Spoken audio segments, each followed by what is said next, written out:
Boa tarde. Boa tarde. Uma tímida queda no índice de desemprego foi registrada em pesquisa realizada pela Câmara dos Dirigentes Lojistas no segundo trimestre de 2019, Nayara. Pois é, Lúcio, em relação ao ano passado, o cenário tem se mantido estável. 13 milhões de desempregados no Brasil. O país estagnou no que diz respeito à geração de trabalho. E está difícil encontrar um caminho para melhorar este cenário. O IBGE registrou 12,3% da população sem um emprego no segundo trimestre deste ano. No mesmo período de 2018, o percentual era de 12,7%, ou seja, mudou pouco, quase nada. Aqui em Mato Grosso não é muito diferente. No primeiro trimestre, a taxa ficou em 9% e no seguinte, 8,3%. Em Cuiabá, os registros foram de 12,7% e 11,6%, respectivamente, o que representa uma queda de apenas 1% na taxa de desemprego. Quando você compara principalmente com o mesmo período do ano passado, a gente percebe muito mais uma estabilidade.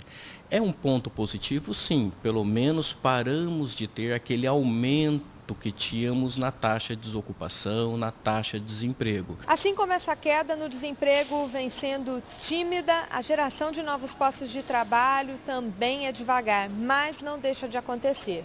De acordo com o Cine Estadual, entre janeiro e julho deste ano, 21.500 vagas foram ofertadas em Mato Grosso, o que corresponde a cerca de 6% a mais do que no mesmo período de 2018. O varejo é um dos principais responsáveis por essas ofertas.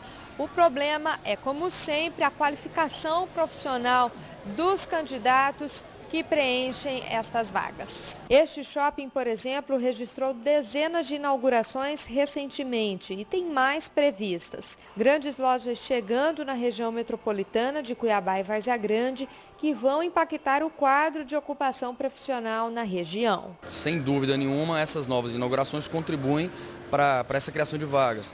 Eu acredito que podemos falar em torno aí de 3.000 a 3.500 empregos que são gerados diretamente e indiretamente pelo shopping. Mas encontrar gente capacitada para essas ocupações não é uma tarefa tão fácil. Essa qualificação da mão de obra, ela está muito voltada a essa juventude que está sendo inserida no mercado de trabalho e cabe ela fazer a parte dela, mas cabe também ao empregador entender que essa geração é diferente, tem ideias novas, tem ideias diferentes e que não estão habituadas àquele modelo convencional de trabalho, Talvez horários mais flexíveis.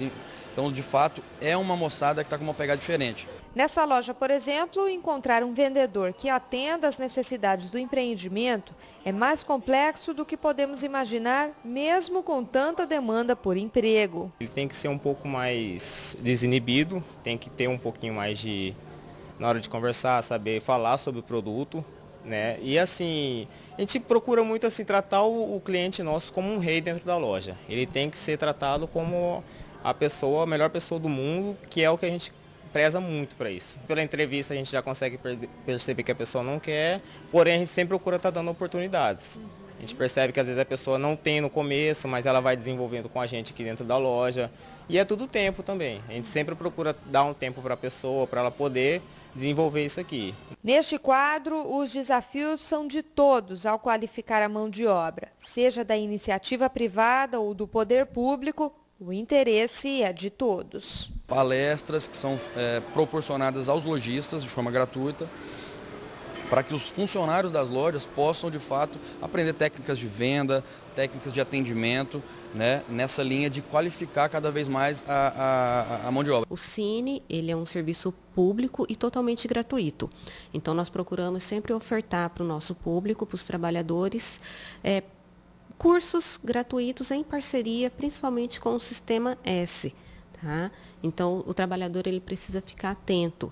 São cursos, modalidade presencial, pode ser EAD. Recente, nós ofertamos para a população, foram cursos na área de informática, que hoje faz toda a diferença também no currículo profissional. O segundo semestre tem maiores expectativas quando o assunto é geração de trabalho. As reformas a serem discutidas e aprovadas no âmbito nacional têm uma carga especialmente importante nessas projeções. Se continuar nesse patamar, nós vamos fechar sim com uma taxa de desemprego menor que 2018, mas ainda é com uma taxa, vamos chamar assim, lenta ainda, uma melhora lenta. É claro que já é algo positivo, principalmente quando você olha os últimos 4, 5 anos, que na verdade a gente só fechava cada vez mais com uma economia negativa e com taxa de desemprego cada vez mais elevadas, que já chegou a ultrapassar os 13%.